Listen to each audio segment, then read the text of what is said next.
Here's a very interesting problem involving angular and linear speed. Remember, angular speed, how fast is the circular object spinning? Linear, and the units of angular speed will be radians, which are unitless per time. Linear speed is answering the question, how fast is the circular object going? And that's going to be distance per time. Keep your units straight. This will be easy. A 15-inch diameter on a car. So I like to draw it immediately. If this is a car tire, across is 15 inches. That means the diameter is 15 inches, so the radius is going to be 7.5 inches. I just cut it in two or divided the 15 divided by 2. A 15-inch diameter car makes 9.3 revolutions per second. So 9.3 revolutions per 1 second is its rate of spinning. Find the angular speed. Well, we want our answer to be in radians per time, which are unitless, but let's just call them radians per time. Well, look at this. If I'm given revolutions per time, I know that if I have any circular object and I do 1 revolution, then I have at my central angle gone a full 360 degrees, which of course is 2 pi. So 2 pi radians is 1 revolution. Well, if that's our equivalency here, to cancel revolutions, let's put revolutions on the bottom, straight out of our chemistry curriculum, this unit cancellation. And that is equal to 2 pi radians. There should be a little space between the support structures of my pi. So there it is. So radians will cancel. And look at our units, guys.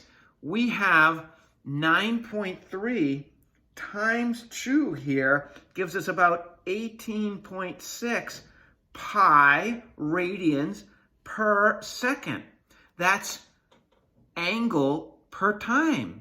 So just looking at the units, I know I found omega. Omega is 18.6 pi radians per 1 second. There it is. And I found it as asked here in radians per second. The second part of this question, after we found that omega, the angular speed, gives us the answer to how fast is this tire spinning, is 18.6 pi radians. You don't have to say radians because they're unitless, but it helps us to know we're measuring the angle per 1 second.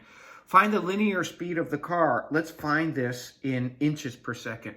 Well, the things we know are that V is, if we're talking about this classic picture here, R, theta, and S, this is what we're looking at. How does S change with time? And we know S is equal to R theta, so I can make that substitution and recognize theta over time is omega.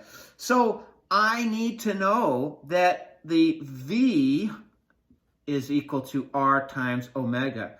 So V, the linear speed, is, well, R was given, well, they gave us the diameter, right? But we figured that 7.5 inches was the radius times, well, we did a lot of work in the first part to find 18.6 pi radians. I'm doing that because I'm recognizing that that is unitless per second. So if I have inches times unitless in the numerator divided by second, I'm going to have inches per second in my denominator. So 17.5 times 18.6 times, you have a little pi button on your calculator, you could estimate that as 3.14, would give you about 438.25 inches per second. Wow, you are flying. Can you drive a car that fast? 438.25 inches per second. Notice, I know I found my V, my linear speed, because I have distance per time. Always looking at the unit. Well, I did ask the question, can you drive your car that fast? 438.25 inches per second. If you're already driving, you see that in the dashboard, you're going to have a speedometer that will be in miles per hour. Well, let's do some unit cancellation to figure out what this is in miles per hour. Given that we have 438.25 inches per second, and my goal is to go to miles per hour, I know that there are 12 inches in 1 foot. So look what's going to happen to my inches. Given inches, and if I want to cancel it, I'll put inches on the bottom. And I know that there are 5280 feet, and that's one you should know, in 1 mile. So, sorry, 1 mile. 1 mile, and that might get you out of a pickle someday. 1 mile is 5280 feet. So these will be canceled as well. Now I'm in miles per second. Well, there are, if I want to cancel seconds and they're in the denominator, I'll put seconds up here. And I want to go to minutes. Well, I ask myself, who's the big guy? Minutes or second? Minute. Put a 1 next to the big guy. How many small guys in the big guy? 60. Now I've canceled seconds and I'm in miles per minute. Finally, I can say, well, there are minutes and there are hours. Again, I ask myself, who's the big guy? Hours. Put a 1 next to the big guy. There are 60 small guys in the big guy. Now, what I'll do is I'll do 438.25 times 1 times 1 times 60 times 60, or a very convenient thing to know is that 1 hour is 3,600 seconds. So I could have done that immediately, but I wanted to show all the steps. Divided by 12 times 5280 times 1, which I'm not going to be concerned with. Now, if you have one of these calculators, you've got to tell it, hey, this is my numerator, and then I do the division side, and this is my denominator.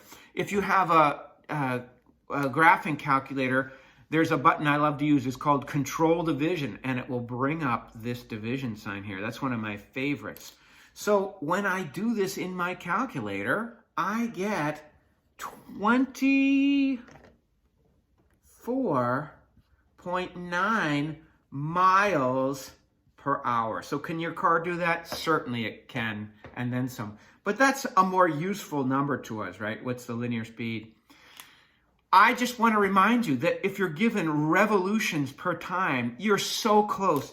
If I'm given 20 revolutions per minute, I'm so excited. If I'm given the RPMs, let's go with 200 revolutions per minute, because I know I've almost been given omega if I just multiply by revolutions and 2 pi radians. And now look at my units. Radians per time will give me 400 pi radians per minute. And now I see that, oh, that's the change in the angle, and this is the change in time. That must be omega based on its units. So given revolutions per time, you're so close to already having omega. Just do a little unit cancellation.